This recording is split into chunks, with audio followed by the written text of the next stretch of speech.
Hello, नमस्ते और आपका स्वागत है न्यूज़ नोट्स में। आज हम फिर से इंडियन एक्सप्रेस का एनालिसिस करेंगे, यानी आज के अखबार का एनालिसिस। देखो, वैसे तो newspaper her stage of exam में बहुत ही इंपॉर्टेंट रोल प्ले करता है, लेकिन स्पेसिफिकली अगर आपका इंटरव्यू है तो उस जगह करंट अफेयर्स और न्यूज़पेपर रोज पढ़ना एक अच्छी हैबिट है, क्योंकि लास्ट में जब आपका इंटरव्यू का डेट आएगा, आप बहुत सारा करंट अफेयर्स एक दिन में नहीं पढ़ पाओगे। तो इस वजह से ये बेटर रहेगा कि आप रोज का रोज सिर्फ 1 घंटे, 1 घंटा अगर आपने मात्र इसको दे दिया एवरी डे, क्योंकि कोई भी वीडियो जनरली 1 घंटे से ऊपर नहीं जाता है, तो बस 1 घंटा आपको रोज न्यूज़पेपर का एनालिसिस में देना है। अगर आप खुद से न्यूज़पेपर पढ़ोगे, जैसा कि मैं पढ़ के फिर ये हाईलाइट करके आपके सामने वीडियो बनाती हूँ, तो लगभग मुझे 3 से 4 घंटे लगते हैं। तो ये 3 से 4 घंटे मैं स्पेंड कर रही हूँ ताकि आपको 1 घंटे के अंदर इस न्यूज़पेपर का जो भी क्रक्स है वो मैं बता सकूं। तो आपको बस 1 घंटा देना है, और इस 1 घंटे में हम इंडियन एक्सप्रेस को जो भी इम्पोर्टेंट आर्टिकल्स है, जो भी मतलब कुछ भी अगर उसमें इम्पोर्टेंट है, कोई भी स्टेज ऑफ एग्जामिनेशन के पर्सपेक्टिव से, तो वो हम इसको कवर करेंगे। ठीक है, तो बस इसी पॉजिटिव सोच के साथ अब हम इंडियन एक्सप्रेस शुरू करते हैं। जैसा कि मैंने आपको हमेशा बोला है, 3 चीजें जो कोई भी इंटरव्यू के लिए बहुत इंपॉर्टेंट होती हैं। पहला सवाल जो बहुत बार, कई बार आपके साथियों से भी आप पूछ सकते हो, पूछा जाता है कि क्या आप न्यूज़पेपर पढ़ते हो।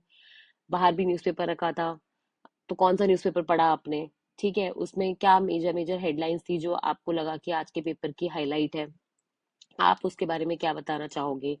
एडिटोरियल्स के बारे में बताओ, कोई 2-3 फेमस राइटर्स के नाम बताओ जो एडिटोरियल लिखते हैं इस पर्टिकुलर न्यूज़पेपर में जो आप पढ़ते हो। तो ये सारी चीजें आप तभी आंसर कर पाओगे जब आप डेली न्यूज़पेपर या तो पढ़ रहे हो या फिर ये एनालिसिस देख रहे हो, है ना। तो आज के पेपर के हिसाब से अपनी मोटी मोटी अगर मैं बोलूँ 6 to 7 मेजर न्यूज जो इस पर्टिकुलर पेपर में आज कवर हुई है। ठीक है, कुछ तो आप देखोगे ऑनगोइंग न्यूज है जो पिछले 2-3 अपन ने एनालिसिस किए हैं उससे चलती जा रही है। पहली तो ये वाली है, जैसा कि आप देख सकते हो कि वोट चोरी का जो पूरा सिलसिला चालू किया था राहुल गांधी जी ने, वो बेसिकली चलता जा रहा है, और अभी उस पे स्पेशल इन्वेस्टिगेशन टीम भी बिठाई गई थी कर्नाटका में। तो उससे लेके एक संबंधित न्यूज है। दूसरा है कि मोदी जी और ट्रम्प में एक फोन कॉल हुआ था, तो उसके बारे में उन्होंने क्या कहा, क्या बातचीत हुई, उसके बारे में है। तीसरा बेसिकली ये सिर्फ और सिर्फ आपको इंडियन एक्सप्रेस में मिलेगा, क्योंकि इंडियन एक्सप्रेस ने खुद की एक स्टडी कंडक्ट करवाई, ये चेक करने के लिए कि आज के टाइम पे कितने एमपी एमएलए और ये सब है जो बेसिकली अपने फैमिली का जो नाम होता है ना, पारिवारिक, जो अपन भाई भतीजावाद बोलते हैं, नेपोटिज्म बोलते हैं, उस चीज से उनको फायदा मिला है। ठीक है, अब मिला है नहीं मिला है, but they are still ruling. ठीक है, तो वो वाली चीज है। फिर चौथा, अगर आप देखोगे कि अग्निवीर के बारे में अपन ने कल एक न्यूज पढ़ी थी कि कैसे यूपी गवर्नमेंट जो है अग्निवीर को भी एक्स सर्विसमैन के बराबर एक स्पेशल हॉरिजॉन्टल रिजर्वेशन का कोटा देना चाहती है। और आज एक और न्यूज है उनसे रिलेटेड। पांचवा अगर अपन देखेंगे, ये भी 2 दिन से चलता ही जा रहा है, वो है SIR, जिसको अपन लोग स्पेशल इंटेंसिव रिवीजन बोल रहे हैं। ठीक है, इलेक्टोरल रोल्स का। छठा अगर आप देखेंगे, वेरी वेरी इंपॉर्टेंट है, मतलब नागालैंड इंसर्जेंसी और जो ग्रेटर नागालैंड की डिमांड थी, उसमें एक बहुत एक्टिव रोल प्ले किया था ये NCSN IM ग्रुप ने, और उन्हीं के लीडर आज बहुत 50 सालों बाद वापस अपने गांव लौटे हैं। तो उस चीज के बारे में है। फिर यहाँ पे आप नेक्स्ट इम्पोर्टेंट न्यूज अगर आप देखोगे तो अपनी यहाँ पे 6 हो गई है। सातवां बेसिकली ये नहीं है कि यमुना के पानी में आप हथनी कुंड का पानी मिला रहे हो, बट क्यों किसी रिवर में अगर हम किसी और रिवर या कैनाल या बैरेज का पानी मिलाते हैं, है ना, तो वो क्लीन कैसे हो जाती है रिवर, ये जानना बहुत जरूरी है। ठीक है, दिल्ली के एयर पोल्यूशन के बारे में हम फिर से डिस्कशन नहीं करेंगे, क्योंकि ये कंटिन्यूस हम 3 दिन से डिस्कशन कर रहे हैं, तो ये वहीं से कंटिन्यूड रहेगा। एक यहाँ पे एक न्यूज आई है, इसमें डिजिटल अरेस्ट नाम का शब्द यूज हुआ है, तो आज हम एक तो वो समझेंगे। इसको आपके नोट्स में भी अपडेट कर दिया जाएगा, जो आपको सैटरडे संडे के आसपास रिलीज कर दिए जाएंगे। तो उस डिजिटल अरेस्ट क्या होता है और क्या है आज की न्यूज, एक बार वो थोड़ा सा हम देख के चलेंगे। ठीक है, और फिर अपन सीधा आएंगे इसके ऊपर, जो अपनी एक इलाहाबाद हाईकोर्ट का एक छोटा सा डिसीजन है। इसको नहीं, बट अपनी जो एडिटोरियल्स आते हैं उस पे आएंगे, क्योंकि शशि थरूर जी ने भी बहुत अच्छा न्यूज आर्टिकल लिखा है, तो है ना, उसके ऊपर आएंगे। और साथ में अगर आप देखोगे, केरा शशि थरूर जी का आर्टिकल मल्टीलैटरलिज्म पे। ठीक है, तो ये बहुत ही इंपॉर्टेंट आर्टिकल है। इनफैक्ट पता नहीं, मुझे पर्सनली शशि थरूर जी, सी राजा जी और मतलब काफी अच्छे लगते हैं। क्योंकि मुझे ऐसा लगता है कि ये फुल एक पर्सपेक्टिव देते हैं आपको किसी भी टॉपिक का, स्टार्टिंग फ्रॉम कि अगर आप पूछोगे कि मल्टीलैटरलिज्म जो ये बहुपक्षीय नीतियां होती हैं ये क्या होती है, इंस्टीट्यूशंस क्या होते हैं, तो वहां से समझाते हुए आपको आज के सिनेरियो पे लेके जाते हैं। ठीक है, तो बस आज हम ये मेजर मेजर न्यूज देखेंगे, साथ में कुछ बिजनेस आर्टिकल्स हैं।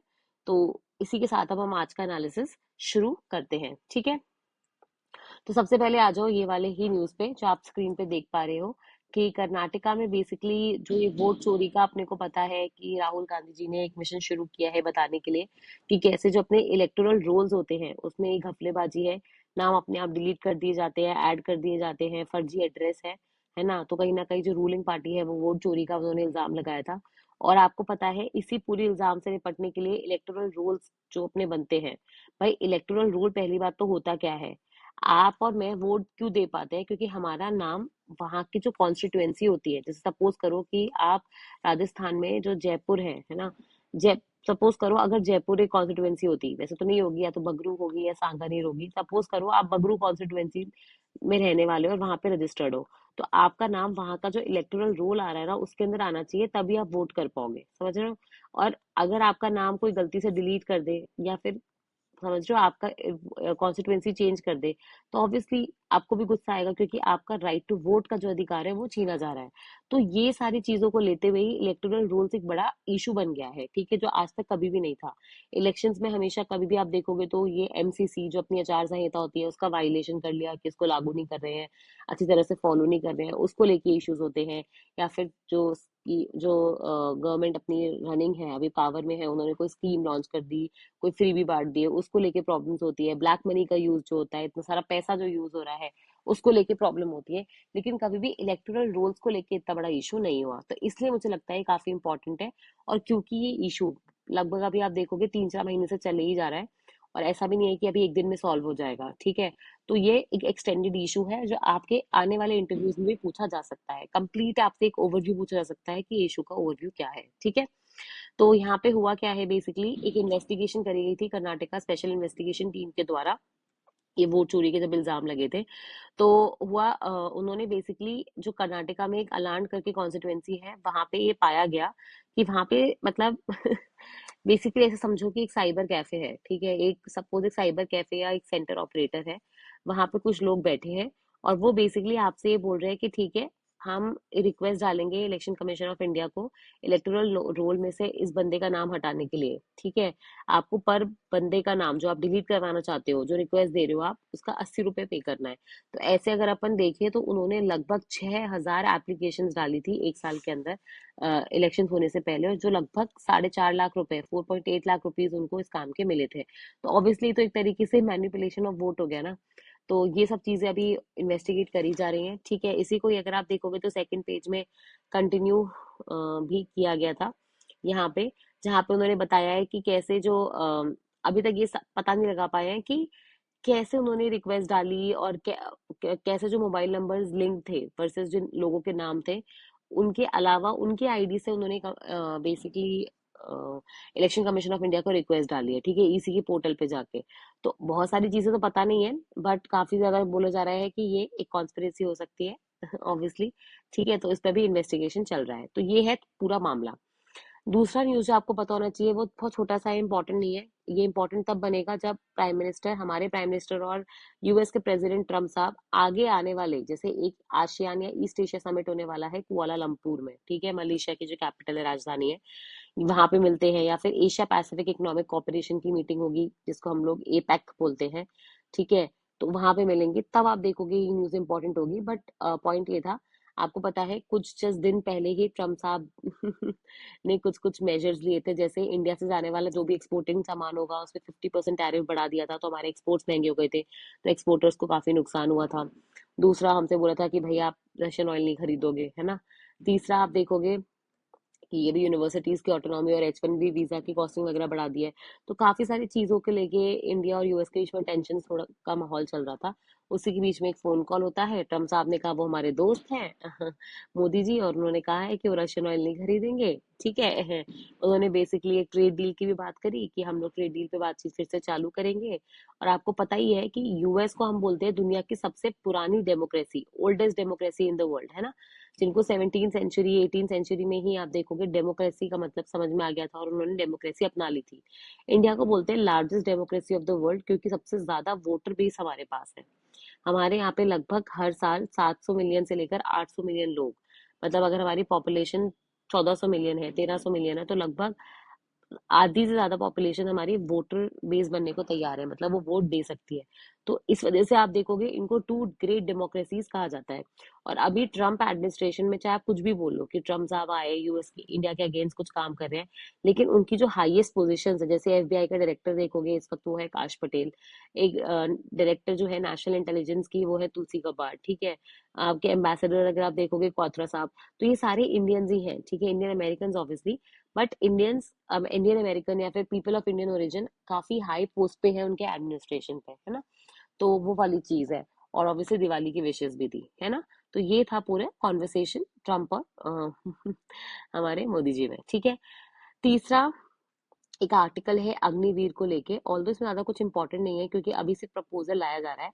बेसिकली आपको पता होगा कि अग्निवीर करके एक स्कीम आई थी, उसके अंदर हमें जो ये यूथ होते हैं, ठीक है, उनका पार्टिसिपेशन बढ़ाना था, उनको सर्विस रेडी बढ़ाना था और उनको मिलिट्री में 4-5 साल की सर्विस करानी थी, ताकि वो कभी भी फ्यूचर में अगर बुलाया जाए, जैसे आपको पता है कि रशिया यूक्रेन में भी युद्ध हो रहा है, तो रशिया में कॉन्सेप्ट कॉन्सेप्ट चलता है जिसको हम लोग कॉन्स्क्रिप्शन सर्विसेज का बोलते हैं, या इसराइल में कॉन्सेप्ट होता है जहाँ पे हर बंदे को मिलिट्री में कभी ना कभी 2 साल की सर्विस तो देनी ही देनी है, ठीक है। हमारे यहाँ वैसा कुछ नहीं है, बट अगर आपको फ्यूचर में कभी भी कोई रेडी फोर्स की जरूरत पड़े, तो आपके पास ऐसे लोग हो जिन्होंने पहले मिलिट्री में काम किया हो, ठीक है। तो वो वाली चीज के लिए आप देखोगे कहीं ना कहीं एम्प्लॉयमेंट ऑल्सो जनरेशन के लिए अग्निवीर स्कीम लाई गई थी। अब इसके अंदर ये था कि सिर्फ 25% जो लोग हैं उनको रिटेन किया जाएगा, बाकी 75% को रिलीज कर दिया जाएगा। मतलब 25% को आगे परमानेंट कर दिया जाएगा, बाकी 75% को छोड़ दिया जाएगा। करेक्ट है।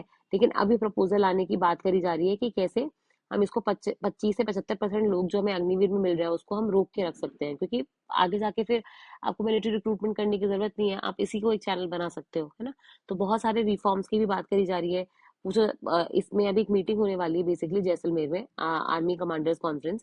तो वहां पे ये डिस्कशन होंगे कि अब आपका जो ऑपरेशन मिशन सुदर्शन चक्र था वो कैसा रहा, ठीक है। ये जो 3 सर्विस है हमारी, आर्मी नेवी और एयरफोर्स, इन तीनों आपको पता ही कि अलग अलग तरीके से ऑपरेट कर रही है। तो इनमें कैसे एक जॉइंटनेस लाई जाए ताकि पैसा बचाया जा सके, मोर आप देखोगे इंटरेक्शन बढ़ाया जा सके, है ना, कैपेबिलिटीज डेवलप की जा सके, एक बार में आप देखोगे प्रोक्योरमेंट किया जा सके, तो वो सारी चीजें इसके अंदर पता होनी चाहिए। ओके। तो एक बार ये अपन देख लेते हैं। हाँ, तो यहाँ पे और कुछ इस आर्टिकल से लेकर नहीं था, ठीक है। फिर अगर आप देखोगे जो नेक्स्ट न्यूज है 4th नंबर पे, वो है अपना जो अपन काफी दिनों से पढ़ भी रहे हैं साथ में, वो है SIR, जिसका नाम होता है स्पेशल इंटेंसिव रिवीजन। मैंने बोला ना इलेक्टोरल रोल्स को लेके, वो रोल्स जिनमें आपका नाम होता है ताकि आप वोट दे पाओ, उनको लेके अब इलेक्शन कमीशन ऑफ इंडिया ने एक मीटिंग रखी थी सारे स्टेट्स के सीईओ की। अब ये क्या होते हैं, आपने जो सीईओ सुना होगा वो होता है कंपनी का सीईओ, ठीक है, चीफ एग्जीक्यूटिव ऑफिसर, वो नहीं है। बेसिकली जब भी इलेक्शंस होते हैं तो आपको एक तो पता है आपका पोलिंग बूथ होता है जहाँ पे आके वो बटन दबाते हो आप ईवीएम पे, ठीक है, तो उसका तो होता है बूथ ऑफिसर या पोलिंग ऑफिसर। आप जिस कॉन्स्टिट्यूएंसी में हो उसका होता है रिटर्निंग ऑफिसर। और आपकी कॉन्स्टिट्यूएंसी जिस राज्य या स्टेट में है उसका होता है चीफ इलेक्टोरल ऑफिसर। तो अभी बेसिकली आपके जो इलेक्शन कमीशन ऑफ इंडिया थे, उन्होंने सारे सीईओ की मीटिंग ली थी ये बोलने के लिए कि इलेक्टोरल रोल्स का प्रॉपर रिविजन होना चाहिए। अभी तक होता क्या था कि इलेक्टोरल रोल्स का इतना बड़ा कोई मेजर रिवीजन नहीं होता था। जैसे आपके पास इलेक्टोरल रोल्स आए, आपने कुछ उसमें लोग नाम ऐड कर दिए, कुछ नाम डिलीट कर दिए कि जो लोग मर गए या इधर उधर शिफ्ट हो गए उनके नाम डिलीट कर दिए, और जो लोग नए आए उनके नाम ऐड कर दिए। लेकिन पूरी की पूरी इलेक्टोरल रोल की जो लिस्ट होती है वो शुरू से नहीं बनती थी, सिर्फ पुरानी लिस्ट में ही कुछ एडिशन और डिलीशन होते थे। इसको लेके आपको पता ही है वोटर चोरी और बहुत सारे एलिगेशन लगे कि ये सही नहीं है। तो अब एक स्पेशल इंटेंसिव रिवीजन का काम किया जाएगा पैन इंडिया बेसिस पे, और जो स्टेट्स अभी पोलिंग पे जा रही हैं 2026 में, जैसे बिहार, वहां से ये काम शुरू कर दिया गया है, ठीक है। कोशिश की जा रही है कि उन स्टेट्स में जो पोल पे जा रही हैं, है ना, जैसे उसमें असम बंगाल वगैरह भी आएंगे, तो वहां पे ये काम शुरू किया जा सके। असम में आपको पता है ओनली स्टेट है जहाँ पे एनआरसी है, तो उन्होंने बोला है कि हमने एनआरसी के जैसे भी सारा अपना जो डॉक्यूमेंट सब अपडेट किया है, तो क्या हम वही डेटा यूज कर सकते हैं। तो वो वाला चीज है। आपको ये पता होना चाहिए कि एक्चुअली होता क्या है। कुछ सालों पहले तक 2002-2003 तक जो ये लिस्टें थी ना, जब तक कंप्यूटराइजेशन नहीं हुआ था इन रोल्स का, तो उसके पहले तक ये जो रोल्स थे क्योंकि हाथ से बनाए जाते थे, तो प्रॉपरली हर बार इलेक्शन से पहले पूरे शुरू से शुरू बनाए जाते थे, ठीक है। लेकिन उसके बाद अब इलेक्ट्रॉनिक हुआ तो आपको लगा सिर्फ एडिशन और डिलीशन करने से काम चल जाएगा, ठीक है। तो वो अभी ऑब्वियसली प्रॉब्लम क्रिएट कर रहा है। तो ईसी ने बेसिकली अपने सीईओज को बोला है कि प्लीज आप देखो कि इलेक्टोरल रोल्स का लास्ट सबसे बड़ा रिवीजन कब हुआ था, मतलब जब कंप्यूटराइजेशन हुआ उसके पहले जो लास्ट लिस्ट बनी थी वो कब बनी थी, और उसके उन लोगों को आप ये देख लो कि उनके पास सफिशिएंट डॉक्यूमेंट्स है क्या। उसमें भी उन्होंने कुछ क्राइटेरिया बना दिए कि अगर आप 2003 के बाद पैदा हुए, जैसे बिहार में उन्होंने बोला है कि अगर आप 2003 के बाद पैदा हुए तो आपसे एक डॉक्यूमेंट और मांगा जाएगा, आपका डेटा, प्लेस ऑफ बर्थ वगैरह, ताकि एलिजिबिलिटी बताई जा सके कि आप उस स्टेट में इलेक्टर की तरह प्रॉपरली रजिस्टर्ड हो या नहीं, वहां पे आप वोट कर सकते हो या नहीं। तो ये एक्सरसाइज अभी तो बिहार में है, बाद में और स्टेट में करते हुए पूरे पैन इंडिया में करवाई जाएगी। तो गुड एक्सरसाइज ओनली, क्योंकि बहुत दिनों से इलेक्टोरल रूल्स रिवाइज नहीं हुए थे ढंग से, ठीक है। इसके बाद एक ये आर्टिकल है, देखो ये आर्टिकल ऐसा नहीं है कि आप इसको नहीं पढ़ोगे तो कुछ हो जाएगा, या पढ़ोगे तो कुछ बहुत अच्छा चीज है। पर पॉइंट ये है कि कई बार ऐसे आर्टिकल्स आपका ना मेक और ब्रेक कर देते हैं इंटरव्यू, क्योंकि फ्रंट पेज की हेडलाइन है, आपने नहीं पढ़ा और आप बोल रहे हो आप इंडियन एक्सप्रेस पढ़ते हो, तो आपको ये चीज पता होनी चाहिए। इंडियन एक्सप्रेस ने खुद ही की ही एक सर्वे कराया, एक खुद ही का एक इन्वेस्टिगेशन कराया, जिसमें उन्होंने ये पाया है कि आज के प्रेजेंट टाइम पे कितने अपने एमपी, एमपी मतलब जो पार्लियामेंट के मेंबर है, या तो लोकसभा या राज्यसभा, एमएलए जो स्टेट में या विधानसभा या विधान परिषद के मेंबर है ना, या विधानसभा के मेंबर है, और एमएलसी यानी मेंबर ऑफ लेजिस्लेटिव काउंसिल जो वहां पे विधान परिषद के मेंबर है। तो अगर आप इन तीनों को मिला लो तो कितने ऐसे लोग हैं जो डायनेस्टिक लेजिस्लेचर है। डायनेस्टिक का मतलब क्या होता है, भाई भतीजा जात, पारिवारिक, है ना, कि एक ही परिवार, जैसे गांधी फैमिली, राहुल गांधी, प्रियंका गांधी, सोनिया गांधी, है ना, ऐसे।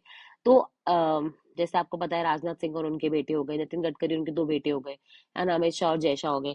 तो ऐसा अगर आप देखोगे तो कितने ऐसे पारिवारिक नाम एमपी, एमएलए, एमएलसी मिलते हैं। तो उसमें ये बोल रहे हैं कि कांग्रेस जो है 33% है, मतलब जितने उसके एमएलए हैं उसमें से 33% वो हैं जो कोई ना कोई डायनेस्टी, बड़ी फैमिली के नाम से बिलोंग करते हैं, ठीक है। और ये चीज ऐसा नहीं कि सिर्फ सेंटर में है, जो रीजनल पार्टीज होती है अपनी, देखो जैसे उन्होंने बीजेपी, कांग्रेस, तृणमूल कांग्रेस, ममता दीदी वाली, है ना, समाजवादी पार्टी अखिलेश यादव वाली, तेलुगु देशम पार्टी अपनी चंद्रबाबू नायडू वाली, डीएमके स्टालिन वाली तमिलनाडु में, ठीक है, आम आदमी पार्टी आपको पता ही है, राष्ट्रीय जनता दल आपके बिहार, आरजेडी, है ना, लालू प्रसाद यादव, तो जनता दल यूनाइटेड। तो आरजेडी, जेडीयू बिहार से भी असेंबली के इलेक्शंस हो ही रहे हैं, तो यहाँ से आप देख सकते हो। पॉइंट ये है कि ये बता रहे हैं कि ये आपको जो रीजनल अपनी जो पॉलिटिक्स होती है उसमें भी डोमिनेट करते हुए मिलेगा, ठीक है। तो उन्होंने ये बताया कि कैसे आप देखोगे ये जो डॉटर, ये जो ट्रेंड है कि भाई अगर आपके पिताजी एमएलए हैं तो आप भी एमएलए या एमपी कुछ बन ही जाते हो, है ना, तो चाहे बेटा हो चाहे बेटी, है ना। तो ये जो ट्रेंड है, एक तो ये अक्रॉस पार्टी है कि आपको सभी पार्टीज के अक्रॉस, सभी स्टेट्स के अक्रॉस, ठीक है, और स्टेट और सेंटर दोनों के अक्रॉस आपको ये देखने को मिलता है, ठीक है। और इसमें ये बता रहे हैं कि कांग्रेस भले ही आपको पता है कि अभी सेंटर में इतनी बड़ी मेजर लीडर ऑफ ऑपोजिशन भी नहीं है, क्योंकि उसके पास 10% मेजोरिटी भी नहीं है ना, अकेले अगर अपन कांग्रेस की बात करें। और अगर अपन इसके एमपी, एमएलए सब मिला ले तो लगभग 857 लोग ये लेजिस्लेचर्स कांग्रेस से आते हैं। तो 33% लोग डायनेस्ट है, ठीक है, मतलब मैंने बताया ना वो परिवारवादिक या फिर फैमिली जो डायनेस्टी होती है उससे आते हैं, ठीक है। तो ये कहीं ना कहीं ये बताता है कि नए लोगों के, जैसे अपन बोलते हैं ना बॉलीवुड में बहुत बार अपन बोलते हैं, जैसे आलिया भट्ट उनकी बेटी हो गई, या शाहरुख खान के बेटे आर्यन खान हो गए, तो उनको लॉन्चिंग प्लेटफॉर्म इजिली मिल जाता है, ठीक है, उनके कनेक्शन होते हैं ऑलरेडी इंडस्ट्री में, एंट्री बैरियर्स उनको कम होते हैं, तो बाकी लोगों के लिए लेवल प्लेइंग फील्ड नहीं होती, उनको वो पेट्रोनेज नहीं मिलता। अब जैसे करण करण जौहर है, वो बार बार बोलता है कि अगर अजय देवगन की बेटी का लॉन्च हुआ या शाहरुख खान की बेटी का लॉन्च हुआ तो वो बेसिकली खुद करेंगे, वो मतलब वो पहली फिल्म खुद बनाएंगे। पर क्या है, ऐसा बाहर वाले आउटसाइडर को मिल पाएगा? नहीं। तो इसी को अपन नेपोटिज्म बोलते हैं, भाई भतीजावाद बोलते हैं। तो ये पॉलिटिक्स में भी बहुत है, अगर किसी के पापा एमएलए, एमपी या कुछ होते हैं तो उनके लिए पॉलिटिक्स में एंट्री काफी इजी हो जाती है। अब यहाँ पे मैंने क्या किया आपका काम आसान करने के लिए, मैंने यहाँ पे ना ये जो इंपॉर्टेंट इंपॉर्टेंट नाम है, जैसे तेलुगु देशम पार्टी है, ये पूछा गया है बाय द वे इंटरव्यू में, कि जो इलेक्शंस में भी स्टेट जैसे पोलिंग पे जा रही हैं उनमें कौन सी दो मेजर पार्टीज हैं, कौन से दो मेजर लीडर्स हैं जो मतलब उन पार्टी से बिलोंग करते हैं, सिर्फ आपकी जनरल वो अवेयरनेस चेक करने के लिए कि आप रटके तो नहीं आए हो। तो इसलिए ये पता होना चाहिए। अखिलेश यादव की समाजवादी पार्टी, मैंने आपको बताया ना, उनके 158 लेजिस्लेचर, उसमें से 55 ऐसे हैं जो डाइनेस्ट हैं, ठीक है। ममता बनर्जी का भी यही है, स्टालिन का भी यही है। तो अगर आप ये देखोगे कि आप किसको बोलोगे भाई भतीजावाद में, जैसे मैं हो गई, मेरे कोई इमीडिएट रिलेटिव हो गए, मेरे भाई बहन हो गए, मेरे माता पिता हो गए, मेरे इन लॉज की फैमिली हो गई, है ना, आप मतलब बाय बर्थ हो गए, बाय ब्लड हो गए, बाय मैरिज हो गए, तो इनसे कोई भी आसपास के रिलेशन है वो सारे इसमें काउंट हो रहे हैं, ठीक है। इनफैक्ट ये बोल रहे थे कि कई कई ऐसी फैमिलीज हैं जिसमें एक ही फैमिली के बहुत सारे मेंबर्स स्टेट या सेंटर कहीं ना कहीं लेजिस्लेचर में फिट है, जैसे गांधी परिवार, आपको पता है तीनों के तीनों मेंबर है ना, वैसी चीज हो गई। और इनफैक्ट उन्होंने बोला था कि एक उन्होंने एक अलग से वो भी निकाला था कि जो अपने एमपी एमएलए वगैरह हैं और सिटिंग गवर्नर्स हैं, गवर्नर हो गए और उनके बच्चे हो गए, उनको एमपी एमएलए की सीट मिल रखी है। तो ये भी एक रिलेशन उन्होंने निकालने की कोशिश करी है। तो आप ये देख सकते हो। जैसे नॉर्थ ईस्ट में भी अगर आप देखोगे तो सांगमा परिवार है, जो अभी सीएम है मेघालय के, कॉनराड सांगमा। उनके बच्चों के बारे में है कि कैसे वो खुद भी, पहले तो जो लेट स्पीकर थे पीए सांगमा साहब, उनके बच्चे हैं। और फिर उनकी वाइफ, उनका खुद ब्रदर इन लॉ, अंकल वगैरह, सब आप देखोगे कहीं ना कहीं एमपी एमएलए की तरह लगे हुए हैं। तो ये बता रहा है कि कैसे उनके लिए चीजें कितनी आसान है, जो डायरेक्ट डिसेंडेंट्स होते हैं वर्सेस जो लोग बाहर से आ रहे हैं, ठीक है, क्योंकि उनको लेगेसी कनेक्शन सब मिल जाता है इजीली, जनता में भी उनका नाम होता है ना। तो वर्सेस कोई भी बाहर से बंदा आएगा तो उसको बहुत ज्यादा अपनी कैपेबिलिटी दिखानी पड़ेगी उस लेवल पे पहुंचने के लिए।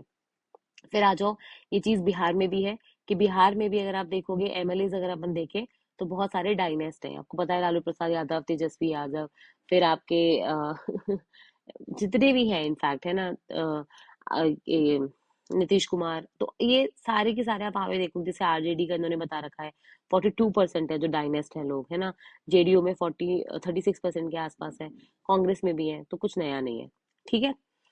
इसके बाद हम आते हैं अपनी नेक्स्ट न्यूज पे। वो ये बहुत इंपॉर्टेंट है, आई डोंट नो व्हाई, मतलब ये इतना हाईलाइट नहीं हुआ है। एक्चुअली अगर अपन बात करें तो आपको पता होगा कि नॉर्थ ईस्ट का अगर अपन इलाका देखते हैं तो अपने को पता है कि मेनलैंड इंडिया से सिर्फ एक छोटा सा वो जो रोड है, जिसको अपन लोग चिकन नेक्स कॉरिडोर बोलते हैं, ठीक है। और इनफैक्ट ये आपसे मेंस में पूछा गया है, तो ये जो चिकन स्नेक कॉरिडोर है इससे ये मेनलैंड इंडिया से कनेक्टेड है, ठीक है। बट इसके अलावा आपको पता है कि नॉर्थ ईस्ट में कुछ ना कुछ इंसर्जेंसी चलती रहती है। और मणिपुर तो आपने अभी देखा ही होगा, मणिपुर में तो भयंकर इंसर्जेंसी चल रही थी, इतना टाइम हो गया है ना। इनफैक्ट इसको लेके तो काफी सारे क्वेश्चंस उठाए गए थे पार्लियामेंट में कि क्यों हमारे प्राइम मिनिस्टर और बाकी रूलिंग पार्टीज जो है वो शांत है कि मणिपुर में इतना वायलेंस हो गया, इंसर्जेंसी हो गई और कुछ भी नहीं हुआ। तो मणिपुर में जो अभी वायलेंस हुआ था वो क्यों हुआ था? क्योंकि मणिपुर का अगर आप स्टेट देखोगे ना, राज्य देखोगे, तो उसमें कुछ तो हिली एरिया है और बीच में ऐसा प्लेन एरिया है। प्लेन एरिया में रहती है एक ट्राइब जिसका नाम है मीटी, और जो ऊपर हिली एरियाज है वहां पे रहती है आपकी कुकी, जो और नागा ट्राइब, ठीक है। तो बेसिकली ये जो फाइट थी वो प्लेन वर्सेस हिल एरिया की थी, कुकी नागा वर्सेस मीटी ट्राइब्स की थी, ठीक है। तो ये तो अपने इश्यूज चल ही रहे हैं, वैसे आप देखोगे कुछ ना कुछ मेघालय में चल रहा है, कुछ असम में चल रहा है, कुछ अरुणाचल में चल रहा है। लेकिन इसके अलावा नागालैंड अगर आप देखोगे ना, एज अ राज्य, एज अ स्टेट, हमेशा से इंसर्जेंसी का सेंटर रहा है। आपने लेट एजेड फीजो साहब का नाम सुना होगा, जिसकी वजह से नागालैंड को एक स्टेट का दर्जा मिला था 1963 में, है ना। 1960s में, 63 में नहीं, 1960s में जो अपने को नागालैंड को एक स्टेट का दर्जा मिला था, वो बेसिकली एजेड फीजो साहब की वजह से मिला था, ठीक है। तो उनकी बेसिकली डिमांड क्या थी कि नागालैंड का खुद का एक फ्लैग हो, खुद की ऑटोनॉमी हो, खुद का कॉन्स्टिट्यूशन हो, वो सारी चीजें। पर ऑब्वियसली फिर उन्होंने गवर्नमेंट के साथ थोड़ा अग्रीमेंट वगैरह किया और लास्ट में नागालैंड को एक प्रॉपर राज्य बना दिया गया, असम से अलग करके, ठीक है। अब ये डिमांड यहाँ खत्म नहीं होती है, इसको आगे ले जाते हैं, नेशनलिस्ट नागा काउंसिल वगैरह बनती है, फिर उसके बाद बहुत नए ग्रुप्स आते हैं, जैसे एनसीएसएन आईएम हो गया, एनसीएसएन खापलांग हो जाएगा, ठीक है। बेसिकली पहले एक एनसीएसएन ग्रुप था, नेशनल का सोशलिस्ट काउंसिल ऑफ नागालैंड। इसमें बहुत सारे आप देखोगे लीडर्स आते हैं, इंक्लूडिंग ये आपका मुइवा हो गए, खापलांग साहब हो गए, इसाक चीशू जी हो गए। और फिर इनके ऑब्वियसली आइडियोलॉजिकल डिफरेंसेस होते हैं, तो एनसीएसएन के अलग ग्रुप बन गया खापलांग वाला, और ये अपना इसाक और मुइवा वाला अलग ग्रुप बन गया, एनसीएसएन आईएम, ठीक है। तो आपने सुना भी होगा कि रिसेंटली सरकार ने एक नागालैंड के साथ, एनसीएसएन के साथ बैठ के एक समझौता किया था, पीस डील करने की कोशिश करी गई थी, एक 2015 में भी फ्रेमवर्क अग्रीमेंट हुआ था। उसके बाद भी आप देखोगे बहुत सारी इंसर्जेंसी हुई थी, क्योंकि नागालैंड के जो लोग थे वो उनके बाद कोई स्टेटमेंट उनको मिला ही नहीं कि सरकार इस पे क्या एक्शन लेगी, तो फिर वो वापस से वायलेंस और इंसर्जेंसी पे चले गए थे। इनकी डिमांड है कि ये लोग एक ग्रेटर नागालैंड बनाना चाहते हैं, मतलब नागालैंड, पहले तो ये अलग से कंट्री बनाना चाहते थे, लेकिन अब इंडिया के अंदर ही एक नागालैंड का जो राज्य है उसका शेप बड़ा करके ग्रेटर नागालैंड बनाना चाहते हैं। मतलब जितने भी आपके नागा लोग जहां जहां रहते हैं वो सारे के सारे ग्रेटर नागालैंड का हिस्सा हो जाएंगे। उसमें कुछ हिस्सा म्यांमार का भी है, कुछ हिस्सा असम का है, कुछ मणिपुर का है। तो ऐसे करके बहुत सारी स्टेट्स के टुकड़े उसके अंदर आ रहे हैं, और इसलिए कहीं ना कहीं आप देखोगे अभी तक इनकी डिमांड पूरी भी नहीं हो पाई है। खुद का नया फ्लैग, खुद का आप देखोगे कॉन्स्टिट्यूशन, खुद ही के आप देखोगे रूल्स वगैरह, वो सारी चीजें फुल ऑटोनॉमी चाहते हैं, ठीक है। तो जब मूवी अब ऑब्वियसली इनके जो लीडर थे एनसीएसएन आईएम के, वो ऐसे ही तो अलाउ नहीं किए जाएंगे कि आप आ जाओ। तो बहुत सालों से कोशिश कर रहे हैं, 50 साल बाद फाइनली वो अपने विलेज पहुंचे, आप देख सकते हो यहाँ पे, वो अपने विलेज गए, ठीक है। और वहाँ पे लोगों से मिले, वहाँ पे लैंड किए। उनका विलेज है सोमडल, जो उखरूल डिस्ट्रिक्ट में आता है। खुद वो 91 ईयर्स के हैं। वो वहाँ गए, लोगों ने उनका बहुत अच्छा स्वागत किया। उन्होंने बेसिकली बताया कि कैसे उनकी जो डिमांड्स थी वो ये है, वो एक नागा होमलैंड चाहते हैं, ठीक है। और वो बेसिकली जो नागा की स्पिरिट है उसको अलाइव रखना चाहते हैं, ठीक है। तो ऐसे करके आप ये देख सकते हो।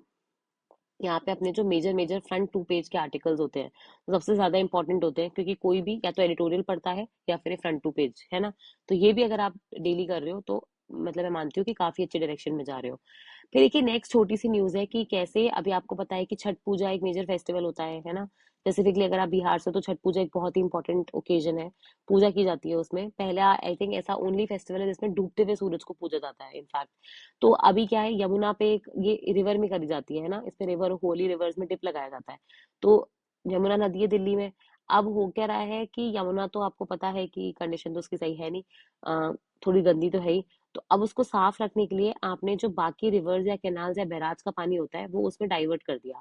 जैसे अपना एक बैराज है भाखड़ा नांगल, है ना।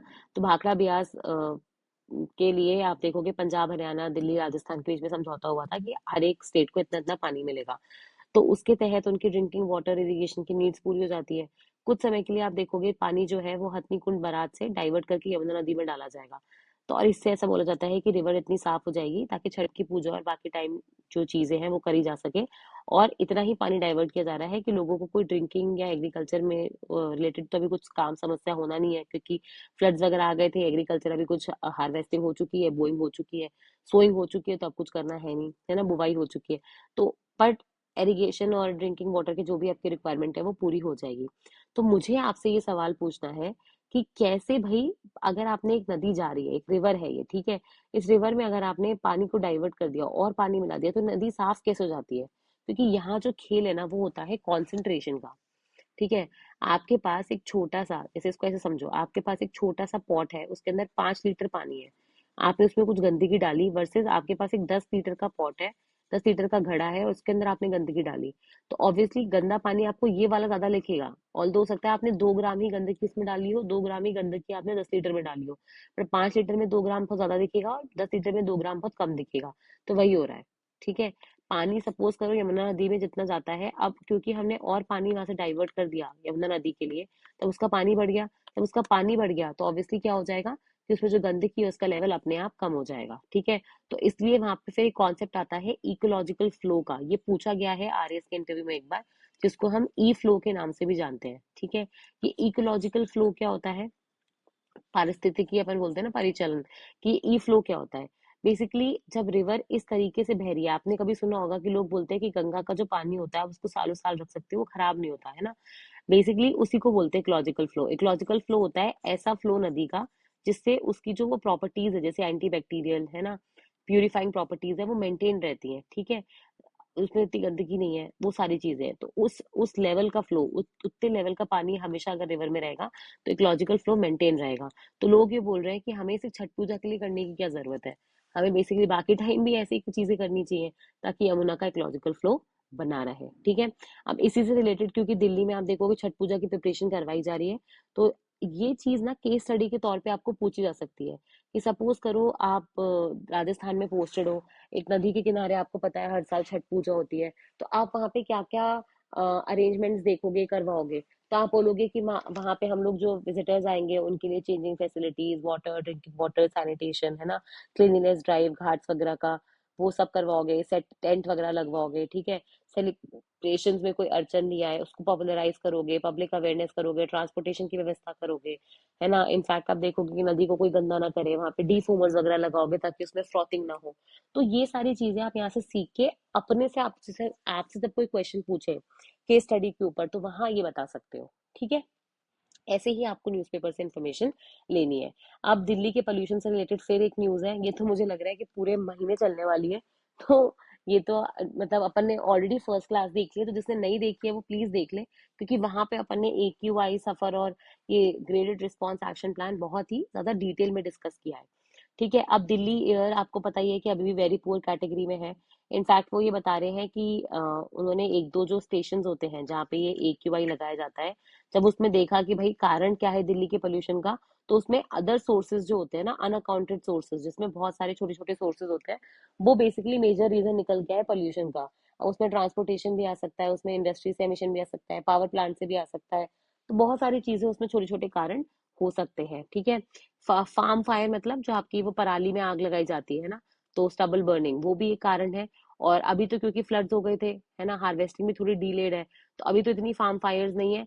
लेकिन क्योंकि पंजाब में आप देखोगे ये सारा पानी वगैरह भरा हुआ है, लेकिन ऐसा बोला जा रहा है कि लेट नवंबर में, ठीक है, आपको ये जो फार्म फायर्स होती है ये पीक पे दिखेगी, क्योंकि तब लोगों को बहुत कम समय में वापस से आप देखोगे विंटर क्रॉप उगानी पड़ेगी, वो उसको सो करना पड़ेगा। ठीक है।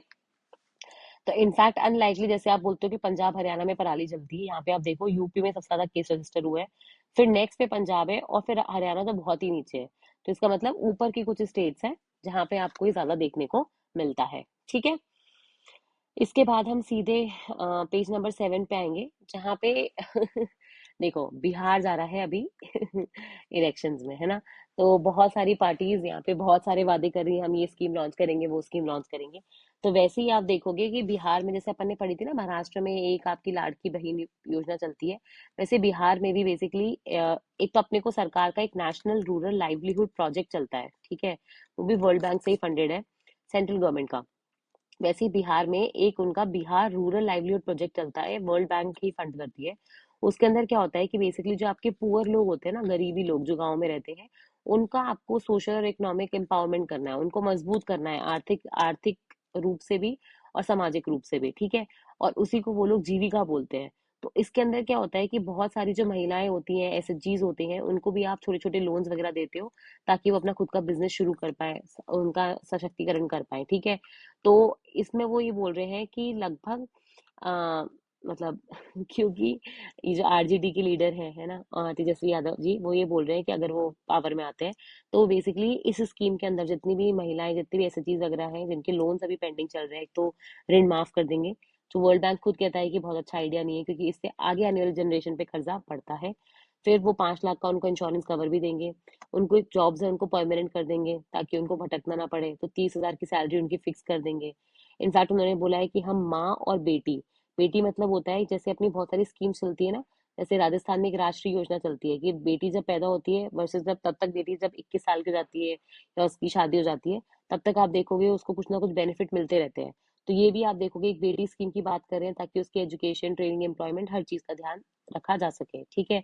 फिर ये बोल रहे हैं कि कैसे आपको पता है कि महाराष्ट्र में भी एक स्कीम चलती है जिसमें महिलाओं के अकाउंट में पैसे ट्रांसफर किए जाते हैं। तो ये भी बेसिकली एक स्कीम चालू करेंगे, जिसके अंदर 2500 रुपए हर महिला को उसके खाते में मंथली असिस्टेंस दिया जाएगा, जिसका नाम होगा माँ बहन योजना। ठीक है। इसके अलावा वो बोल रहे हैं कि 2.5 करोड़ फैमिलीज को गवर्नमेंट जॉब, कोई ना कोई उनके एक परिवार में से एक सदस्य को गवर्नमेंट जॉब में लगाएंगे। इसके अलावा वो बोल रहे हैं कि हमें हाउस, ग्रीन और इनकम, माँ यानी मकान, अन्न और आमदनी, इन तीनों चीजों पे फोकस करना है। देखो मेरा पॉइंट आपको ये बताना नहीं है कि वो क्या बोल रहे हैं, मेरा पॉइंट ये बताना है कि कैसे ऑल द पार्टीज, आपको लगता है ना कि कोई एक पार्टी ऐसा कर रही है, नहीं, सारी पार्टीज, चाहे कोई भी पार्टी हो, हर पार्टी जब भी इलेक्शन लड़ती है, तो वो मैनिफेस्टो तो रिलीज करती है कि भाई हम क्या करेंगे जब हम इलेक्ट हो जाएंगे, या ये हमारा मैनिफेस्टो है, ये आप देखना कि हम ये करते हैं नहीं करते। इसके अलावा भी वोटर्स को लुभाने के लिए वो कोई ना कोई स्कीम्स का ऐलान जरूर करते हैं। अब इसी के साथ एक छोटी सी न्यूज है जो साइड में छुप गई है, और वो बहुत ही अच्छी न्यूज है पर्यावरण और पारिस्थितिकी यानी एनवायरमेंट और इकोलॉजी के पर्सपेक्टिव से। वो है कि एक है ना, वर्ल्ड लेवल पे फॉरेस्ट रिपोर्ट आती है, जैसे इंडिया की फॉरेस्ट रिपोर्ट आती है ना, Indian state of forest report, जो अपना forest survey of India release करता है, वैसे United Nation FAO, food and agriculture organization, जिसका हेडक्वार्टर रोम इटली में है, वो एक सर्वे करता है, एक फॉरेस्ट रिपोर्ट देता है, जिसमें बताता है कि वर्ल्ड में कौन सी कंट्रीज का कितना फॉरेस्ट कवर है। ठीक है। और वो बढ़ रहा है या घट रहा है। तो इंडिया का बेसिकली रैंक पहले 10वां था, अब 9वां हो गया है, कि मतलब हम 9th नंबर पे आते हैं जिनके पास सबसे ज्यादा फॉरेस्ट एरिया है, तो बहुत अच्छी बात है ये। और दूसरा, हम तीसरे नंबर पे हैं उन कंट्रीज में जिनमें फॉरेस्ट में बढ़ोतरी हुई है, तो ये हमारे लिए ज्यादा पॉजिटिव खबर है। ठीक है। और एक न्यूज है फिर कर्नाटका कास्ट सर्वे को लेके। देखो एक्चुअली आपको पता है कि बिहार में एक कास्ट सर्वे हुआ था, है ना, कास्ट सेंसस हुआ था। फिर उसके बाद ये काम आप देखोगे तेलंगाना में भी करवाया गया था। ठीक है। और अब आप देखोगे कर्नाटका में भी कास्ट सर्वे की बात चल रही है, लेकिन बहुत सारे जो डोमिनेंट कास्ट ग्रुप होते हैं, इनफैक्ट आपको पता है नारायण मूर्ति, सुधा मूर्ति ने मना कर दिया था कि हम अपनी इन्फॉर्मेशन नहीं देंगे। तो इसको लेके काफी वाद विवाद हो गया है वहां पे, और बोला जा रहा है कि जो फॉरवर्ड ग्रुप्स है, डोमिनेंट ग्रुप्स है, वो अपनी इन्फॉर्मेशन शेयर नहीं करना चाहते हैं।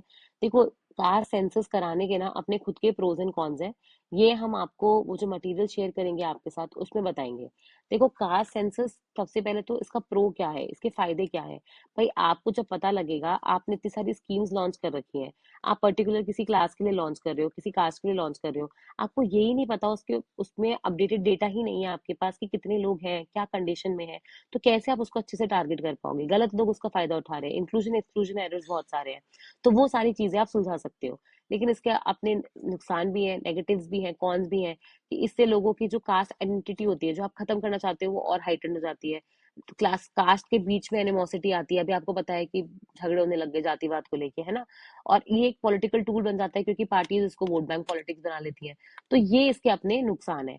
और याद रखना, ये मेंस का पेपर नहीं है, ये इंटरव्यू स्टेज है। इंटरव्यू स्टेज में आपसे कोई भी आर्टिकल अगर पूछा जाए, तो उसमें आपको उसके 3 प्रोज और 3 कॉन्स ऐसे बनाने आने चाहिए, ताकि आपसे जब भी एग्जामिनर पूछेगा तो आप उसको मेंस के आंसर की तरह 3 पेज का आंसर नहीं बता सकते।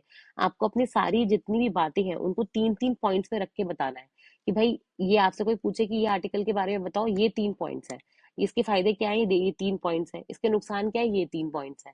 तो 3 3 पॉइंट्स में अपनी भाषा, अपनी जो वार्तालाप है उसको करना सीखो। आपको सच में इंटरव्यू में बहुत अच्छे नंबर आएंगे। ये मैं खुद कह रही हूँ कि मेरे इंटरव्यू में काफी अच्छे नंबर आए हैं, आईएएस के भी, आरएएस के भी। तो ये मैं बता सकती हूँ, आपको खुद के एक्सपीरियंस है ना। और वो तभी आता है जब आपके वर्डिंग्स में क्लैरिटी होती है। ओके, सब पढ़ रहे हैं, मेन सब क्लियर कर रहे हैं, इंटरव्यू स्टेज पे जाके बहुत सारे लोग अटक रहे हैं। उसका रीजन ही यही है, क्योंकि हमें वार्तालाप, कम्युनिकेशन का जो इंपॉर्टेंट स्किल होता है, संक्षिप्त में अपनी बातों को कहना, वो हम नहीं कैच कर पा रहे हैं। ठीक है। और इसी से रिलेटेड, वार्तालाप से रिलेटेड, इलाहाबाद हाईकोर्ट में एक डिसीजन आया है। कई बार क्या होता है, व्हाट्सएप मैसेजेस में आप डायरेक्टली कुछ नहीं लिखते हो, आप चुप कर गए, बीच में आपने लाइन खाली, या कुछ आपने ऐसे ही होता है ना, घुमा फिरा के लिख दिया, डायरेक्टली कुछ नहीं लिखा, तो वो भी एक तरीके से आप देखोगे काउंट होगा, कि अगर आप दो ग्रुप्स के बीच में, होता है ना एनिमोसिटी, कि उनके बीच में आप वाद विवाद करवाने की कोशिश कर रहे हो।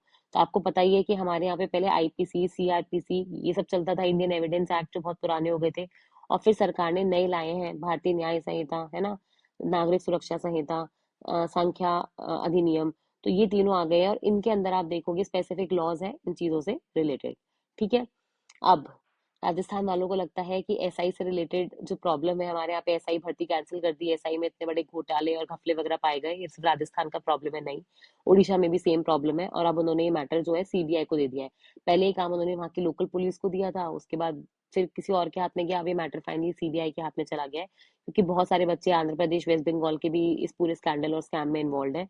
वही पेपर लीक का मामला है, कई लोगों को फायदा हुआ, तो उसी चीज को लेके प्रूव करी जा रही है कि भाई ऐसा क्यों हुआ है। ठीक है। अब हम आते हैं, मुझे लगता है आज का फेवरेट सेक्शन होता है ये मेरा, जो होता है एडिटोरियल्स। अपन ने कल एक कॉन्सेप्ट, कल अपन ने एक न्यूज पढ़ी थी, कॉन्सेप्ट पढ़ा था, कि सरकार एक नई स्कीम लॉन्च करने की सोच रही है, कि कैसे हम बाहर जो अपने विदेशी साइंटिस्ट हैं, जो इतना अच्छा काम कर रहे हैं, उनको इंडिया लाया जाए। तो उसी पे बेसिकली एक राइटर है, उन्होंने ये लिखा है कि सिर्फ और सिर्फ अपनी जो मतलब ऐसा दिखाना कि हम उनको लैब दे देंगे, फंडिंग दे देंगे, ऑटोनॉमी दे देंगे, है ना, फ्लेक्सिबिलिटी दे देंगे, ये सब करने से कुछ नहीं होगा। हमें बेसिकली थोड़ा और मजबूत लेवल पे ढांचे में अपने जो इंस्टीट्यूशंस है उनको स्ट्रॉन्ग करना पड़ेगा। ठीक है। उनमें प्रॉपर एनवायरनमेंट बनाना पड़ेगा, उनमें ट्रांसपेरेंसी लानी पड़ेगी। ठीक है। उनमें हमें कोशिश करनी पड़ेगी कि उनके पास रिसोर्सेज हो, उनको प्रॉपर फंडिंग मिलती रहे। ठीक है। हमें बेसिकली जो इंटेंट होता है, पॉलिटिकल विल होती है, उसको लाना पड़ेगा, तब जाके हमारी ये स्कीम सक्सेसफुल हो पाएगी। आपको पता है रिसेंटली गूगल ने अनाउंस किया था कि हम एआई के फील्ड में, ठीक है, एक डेटा हब बनाएंगे आंध्र प्रदेश में, उस पर $15 बिलियन खर्च करेंगे। तो जब इंडिया एक पूरी विश्व का विश्व गुरु बनना चाहता है, एक नॉलेजेबल इकोनॉमी बनना चाहता है, एक डेवलप्ड नेशन, विकसित देश बनना चाहता है 2047 तक, तो अकेले आप देखोगे, सिर्फ अकेले एकेडमिया में चेंज करने से कुछ नहीं होगा, आपका पूरा का पूरा इकोसिस्टम में कुछ ना कुछ चेंज करना पड़ेगा। इन्होंने फिर एग्जाम्पल दिया है चाइना का। उन्होंने एक, कैसे चाइना ने एक 1000 टैलेंट प्रोग्राम शुरू किया था 2008 के अंदर, जिसमें उन्होंने बोला था कि हम चाइना को एक नॉलेज ड्रिवन इकोनॉमी बनाएंगे। और उसके लिए उन्होंने सिस्टमिक ओवरहॉल किया, मतलब सिस्टम्स में पूरे चेंजेस करे। उन्होंने पहले फैसिलिटीज बनाई, इनफैक्ट आप देखोगे बहुत सारे उन्होंने काम करे, फंडिंग वगैरह दी, जिस वजह से एक यूएस वर्ल्ड यूनिवर्सिटी रैंकिंग निकलती है, जिसमें विश्व की जितनी भी अच्छी यूनिवर्सिटीज हैं सबको रैंक किया जाता है। आपको पता है टॉप 100 में इंडिया की कोई भी यूनिवर्सिटी नहीं है। आईआईटी दिल्ली हमारी सबसे टॉप पे है, वो भी 123 नंबर पे आती है, जबकि चाइना के टॉप 100 में से 5 यूनिवर्सिटीज है। यही नहीं, अगर आप देखोगे टोटल उसमें आई थिंक 500 यूनिवर्सिटीज की रैंकिंग निकलती है, उसमें चाइना की 72 और इंडिया की सिर्फ 54। जबकि हमारे यहाँ पे अगर आप देखोगे तो हायर एजुकेशन में बच्चे भी ज्यादा है और पैसे भी इतने खर्च हो रहे हैं। तो वो वाली चीज है, ठीक है। उसके अलावा आप देखोगे यहाँ पे ये बोल रहे हैं कि सिर्फ एआई, क्वांटम कंप्यूटिंग, बायोटेक और रोबोटिक वगैरह बोलने से कुछ नहीं होगा।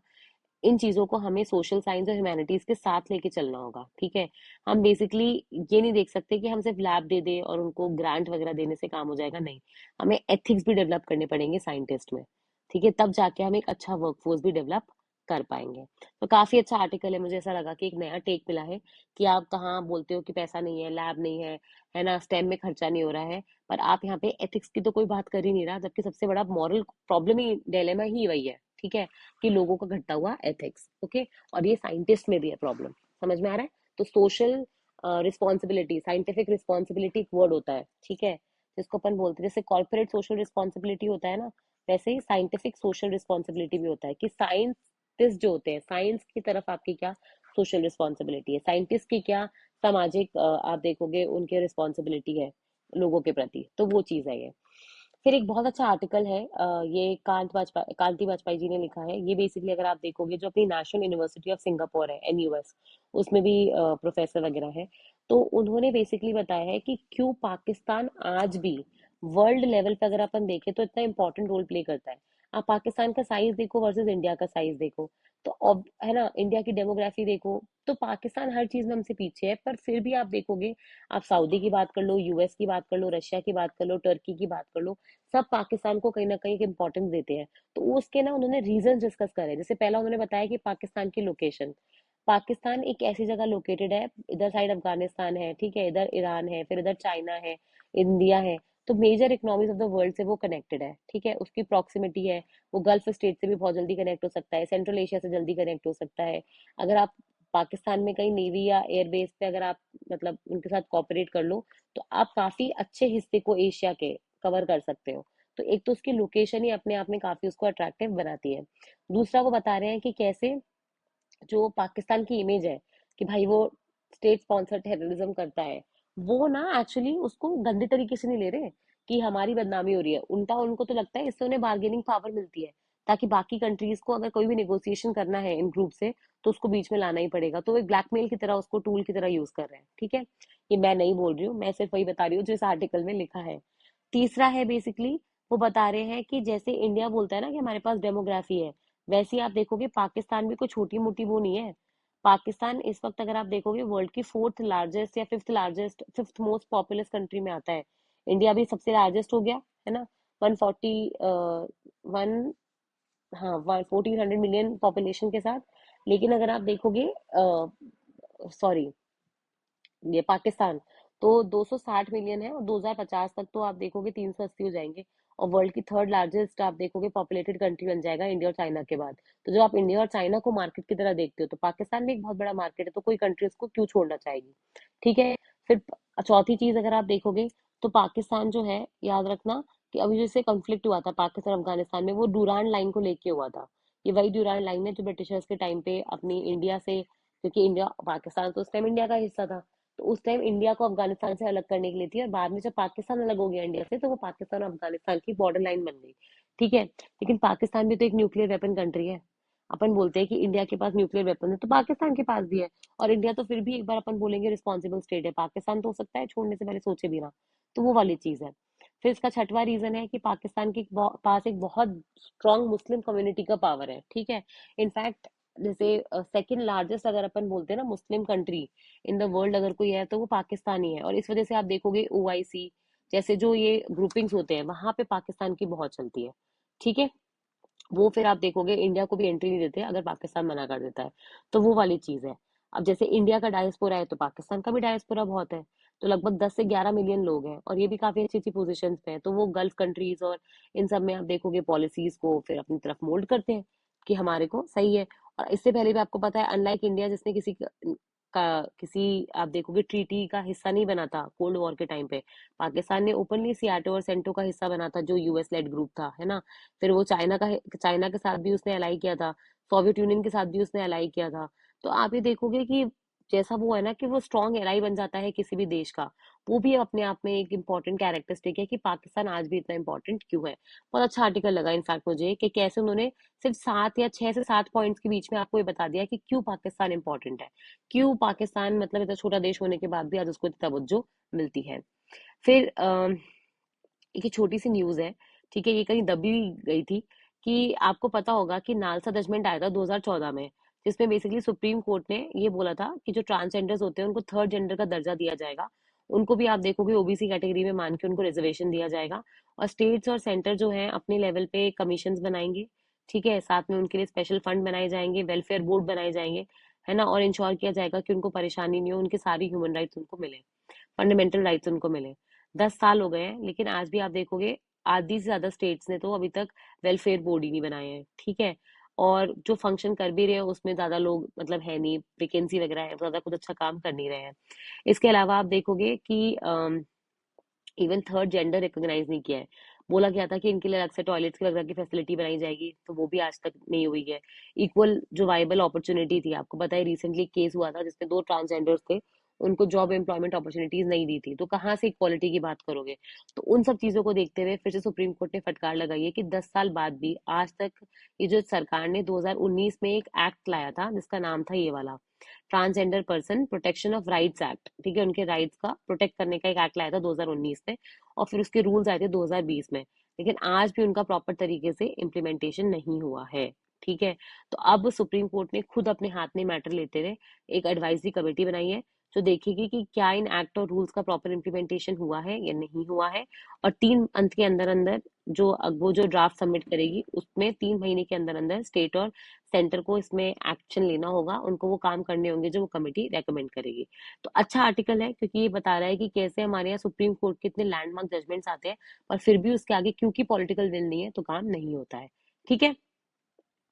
फिर एक ये इम्पोर्टेंट एक छोटा सा ये आर्टिकल है, ठीक है, ये बेसिकली बता रहा है कि कैसे हमारा जो डाइट है वो चेंज हो रहा है ना, तो हमारा जो कंजम्पशन पैटर्न है वो चेंज हो रहा है, और इस वजह से हमारी फार्मिंग को भी थोड़ी चेंज की जरूरत है। वो ये बोल रहा है कि अगर आप आज के जमाने में देखो तो आपको पता है कि इंडिया को diabetic capital of the world, obese capital of the world बोला जाता है ना, हमारे खाने में शुगर का कंटेंट बढ़ता जा रहा है, कैलोरी का इंटेक बढ़ता जा रहा है, कार्बोहाइड्रेट का इंटेक बढ़ता जा रहा है, फास्ट फूड कल्चर आ रहा है, सेडेंट्री लाइफस्टाइल है, घूमते नहीं है, योगा नहीं करते, आउटडोर एक्सरसाइज नहीं कर रहे, फोनों पे चिपके हुए हैं, है ना। तो इस वजह से क्या हो रहा है कि हमारे यहाँ पे जो लोग हैं वो ज्यादा डायबिटीज और हाइपरटेंशन और ये सारी चीजों का शिकार हो रहे हैं, ठीक है। इनफैक्ट उन्होंने कुछ डेटा भी बताया है, ठीक है, ये बताने के लिए कि कैसे हमारा कंजम्पशन जो है कार्बोहाइड्रेट्स का इन सब का बढ़ रहा है, प्रोटीन का कम हो रहा है, आर्टिफिशियल प्रोटीन हम ज्यादा ले रहे हैं rather than हम अपनी डाइट में लें, और कैसे हमारे डाइट में ना बार बार डॉक्टर्स बोल देते हैं कि आप राइस खा रहे हो, रोटी खा रहे हो, इस वजह से प्रॉब्लम हो रही है। वो ये बोल रही है कि राइस रोटी तो हमेशा से हमारी ही स्टेपल डाइट थी, तो वो प्रॉब्लम नहीं है, प्रॉब्लम है हमारा लाइफस्टाइल, सेडेंट्री लाइफस्टाइल, जो हम बैठे बैठे सारे काम कर रहे हैं, घूम नहीं रहे हैं, फिर नहीं रहे हैं, योगा नहीं कर रहे हैं, तो ये एक प्रॉब्लम हो गई है। तो वो ये बोल रही है बेसिकली कि आज हमें जरूरत है कि हम बेसिकली इस पे देखें कि कैसे हमारे मार्केट के हिसाब से हमारी जो फार्मिंग है वो बदले, ताकि लोगों तक न्यूट्रिशियस खाना पहुंचाया जा सके, सीरियल्स के साथ कुछ ऐड करके उनको मिले ताकि उनके उनके पास राइट प्रोटीन और न्यूट्रिशन पहुंच सके, ठीक है।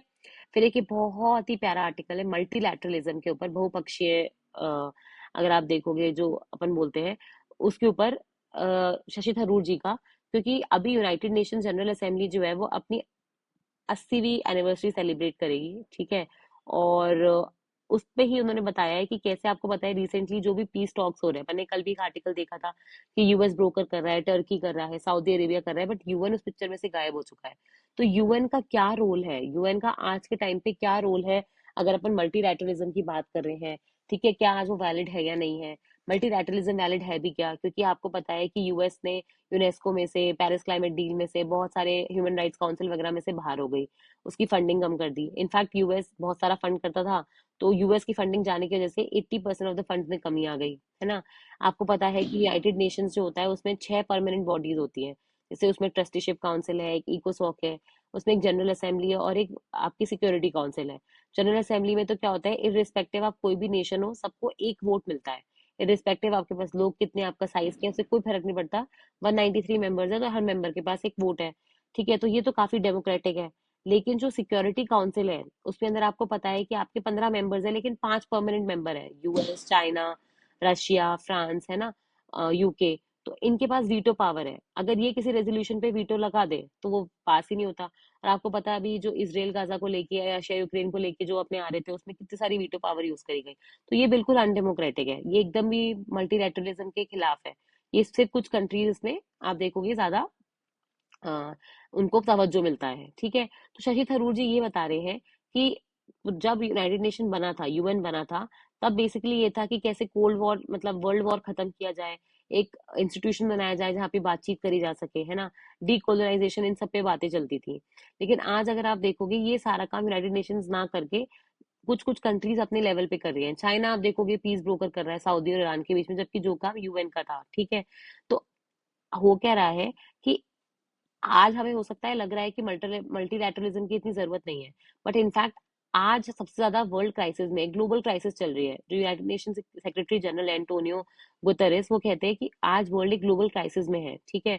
और जियो पॉलिटिकल ये जो डिवाइड हो रहा है ना, वो बेसिकली हमें इसको एड्रेस, आप क्लाइमेट चेंज का प्रॉब्लम कोई एक देश मिलकर सॉल्व कर ही नहीं सकता, आपको सारे देशों को उसमें साथ लाना पड़ेगा। टेररिज्म का प्रॉब्लम अकेले देश का है ही नहीं, साइबर क्राइम्स हो गए, साइबर फ्रॉड्स हो गए, ठीक है, आर्टिफिशियल इंटेलिजेंस से जो ह्यूमन में प्रॉब्लम्स आएंगी, एथिकल प्रॉब्लम्स आ रही है, वो कोई एक देश का कंसर्न नहीं है, वो सारे देश मिलके ही सॉल्व कर सकते हैं। समझ में आ रहा है? तो यहाँ पे आप देखोगे जो अपने पहले एक्स सेक्रेटरी जनरल है कोफी आनंद साहब, उन्होंने भी यही कहा था कि जो प्रॉब्लम्स विदाउट पासपोर्ट्स हैं, ऐसी प्रॉब्लम्स उनको सोल्यूशन भी विदाउट पासपोर्ट ही चाहिए, ठीक है। तो उनको ऐसे इंस्टीट्यूशन चाहिए जहाँ पे सब लोग बैठ के बातचीत कर सके। तो वहां पे उन्होंने बताया था कि जैसे जनरल असेंबली है, इरिस्पेक्टिव कि आप छोटे हो बड़े हो, आपका साइज क्या है, सबको एक ही वोट मिलता है। तो वो काफी अच्छा मैकेनिज्म है कि लोग वहां पे बात कर पा रहे हैं एक दूसरे से, ठीक है। आपको पता है यूनाइटेड नेशन ने पहले भी बहुत अच्छे काम करे हैं, भाई पेरिस क्लाइमेट डील आना है, सस्टेनेबल डेवलपमेंट गोल आना, universal declaration of human rights आना, ह्यूमैनिटेरियन रिलीफ प्रोवाइड करना, असिस्टेंस करना, बीच में पीस डील करवाना, इंटरनेशनल ट्रीटी करवाना, एक प्लेटफॉर्म देना जहाँ पे छोटे लोग बोल सकते हैं, बड़े लोगों को बैठ के सुनना पड़ेगा। तो वो सारी चीजें आप देखोगे उन्होंने करी हैं। आपको पता है लेकिन अभी यूएस चाइना की राइवलरी चल रही है, रशिया यूक्रेन का इशू चल रहा है, इसराइल गाजा का इशू चल रहा है। तो इसमें क्या हो गया है कि कंट्रीज ने साइड्स ले ली हैं, और अब मल्टीलैटरलिज्म की जगह मिनी लैटरलिज्म आया है कि छोटी छोटी कंट्रीज अपनी छोटे छोटे ग्रुप्स बना के फिर उसमें आप देखोगे यूनाइटेड नेशन में जाके भी फिर उन्हीं एजेंडे पे लड़ रही हैं, ठीक है। तो शशि थरूर जी ये बोल रहे हैं कि मुझे होप है कि मल्टीलैटरलिज्म अभी पूरी तरीके से मरा नहीं है, it is not dead but it is wounded, उसको अभी घाव हुए हैं, ठीक है। और अभी न्यूयॉर्क में जो असेंबली होने वाली है जिसमें सारे लीडर्स आने वाले हैं देशों के, तो वो ये बता रहे हैं कि ये अपने आप में एक चीज बता रहा है कि लोगों का यूएन पे से विश्वास नहीं हटा है, ठीक है। हमें बेसिकली बस यूएन को अच्छा बनाने की जरूरत है कि कैसे हम उसके इमीडिएट जो मैंडेट है, उसकी जो पब्लिक इमेज है, पब्लिक ट्रस्ट है, उसको वापस ला सकते हैं। और यूनाइटेड नेशन का जो इंस्टीट्यूशनल रिफॉर्म है, जो बाकी कंट्रीज बोल रही हैं कि भाई इसमें रिफॉर्म करो, इस ऑर्गेनाइजेशन में रिफॉर्म करो, वो एक लग्जरी नहीं है, वो करना ही पड़ेगा, नहीं तो यूएन अपना रेलिवेंस खो देगा, ठीक है। फिर वो बता रहे हैं कि जो मल्टीलैटरलिज्म है वो इस बात पे डिपेंड नहीं करता कि भाई आपने इंस्टीट्यूशन को कितना रिफॉर्म किया है, बट इस बात पे है कि आप उसकी लेजिटिमेसी को बरकरार रख पा रहे हो या नहीं रख पा रहे हो, ठीक है। तो वो यही बोल रहे हैं कि मतलब हमें थोड़ी एम्पैथी की तरफ जाना पड़ेगा, हमें ये कोशिश करनी पड़ेगी कि यूएन जो है बेसिकली मल्टीलैटरलिज्म के लिए एक वो होता है ना, अपन बोलते हैं बीज भर के आए, ठीक है। इनफैक्ट आप देखोगे यूनाइटेड नेशन के जो एक पहले सेक्रेटरी जनरल रहे हुए हैं डैग हैम्स्को जॉर्ज, जिनके नाम पे आप देखोगे पीस कीपिंग मिशन को अवार्ड दिया जाता है, उन्होंने ये कहा था कि यूनाइटेड नेशन इसलिए नहीं बनाया है ताकि हम मानवता को हेवन की तरफ ले जाएं, ठीक है, बट उसको हेल से बचा लें। तो वही चीज हमें करनी है, ठीक है। हमें बेसिकली सारे नेशंस को साथ में लाना है, और ये जो आइडिया है एक कॉमन ह्यूमैनिटी का, उसको मेंटेन करना है ताकि हम जो बड़े बड़े प्रॉब्लम्स हैं उनको साथ में सॉल्व कर सके, ठीक है। तो काफी अच्छा आर्टिकल था, आपको भी लग रहा होगा कि हाँ इंटरेस्टिंग तो है ना। तो ये शशि थरूर साहब ने लिखा है, तो आप बता सकते हो कि इंडियन एक्सप्रेस में वो लिखते हैं। फिर दूसरा है एक आर्टिकल, आपको पता होगा कि कल एक न्यूज आई थी, मैंने आपको बताया भी था। एक हिंदी स्कॉलर है फ्रांसिस्का ओरसिनी, ठीक है, जो परमानेंटली बहुत अच्छा काम करती है हिंदी के लिए, और मतलब उनको है ना डिपोर्ट कर दिया गया और उनको हांगकांग भेज दिया गया, उनको इंडिया एंटर नहीं करने दिया वीजा इश्यूज कह के। अब बहुत सारे जो एजुकेटेड क्लास है वो ऑब्वियसली भड़की हुई है ये कह के कि हिंदी की स्कॉलर है, एक फेलो है, इतनी पढ़ी लिखी इंसान है, सरकार का एजेंडा है कि हिंदी को उनको पॉपुलराइज करना है। तो ऐसा भी नहीं है कि उसके कुछ अगेंस्ट बोला हो, है ना। प्रयागराज में उन्होंने रह के बहुत सारा काम किया है कम्युनिटी के साथ। तो ऐसे लोगों को, इतने हाईली टैलेंटेड लोगों को अगर आप वापस भेज दोगे तो इंडिया विश्व गुरु कैसे बनेगा? पॉइंट तो है, देखो, है ना। तो वो चीज है। फिर एक बेसिकली यहाँ पे आया है एक हमारे जो जज थे वो बेसिकली श्रीलंका के साथ एक हमारा वार्तालाप चल रहा था एनवायरमेंट को लेके, तो वहां पे बात कर रहे थे। तो वहां पे उन्होंने बताया था कि कैसे मतलब दोनों ही जो कंट्रीज हैं वहां पे एनवायरमेंटल गवर्नेंस को लेके काफी कुछ हुआ है, दोनों ही बहुत सीरियस है।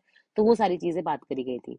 अब ये है ना, ये काफी इंपॉर्टेंट है मेंस के पर्सपेक्टिव से। जैसे इस बार एक क्वेश्चन पूछा था सेबेस्टियन पे, है ना, किसी को नहीं पता था ये कौन है। तो वैसे ही एक प्रोफेसर है एकनाथ चिटनिस, वो बेसिकली मतलब जो इंडिया ने वो साइट एक्सपेरिमेंट नहीं किया था कि आपके घरों में पहली बार टेलीविजन आया था, राजीव गांधी के टाइम पे जो हुआ था, उसमें एक इम्पोर्टेंट रोल प्ले किया। इसरो को बनाने में एक इम्पोर्टेंट रोल प्ले किया, विक्रम साराभाई इनको ढूंढ के लाए थे, ठीक है। फिर ये स्पेस एप्लीकेशन सेंटर जो अहमदाबाद में है उसके डायरेक्टर की पोजीशन से रिटायर हुए थे। तो उन्होंने काफी सारे काम किए हैं इसरो को आगे बढ़ाने में। अब उनकी 100 ईयर्स की एज में डेथ हो गई है। तो इसका बस नाम याद रखना है इनका, एकनाथ चिटनिस, ठीक है।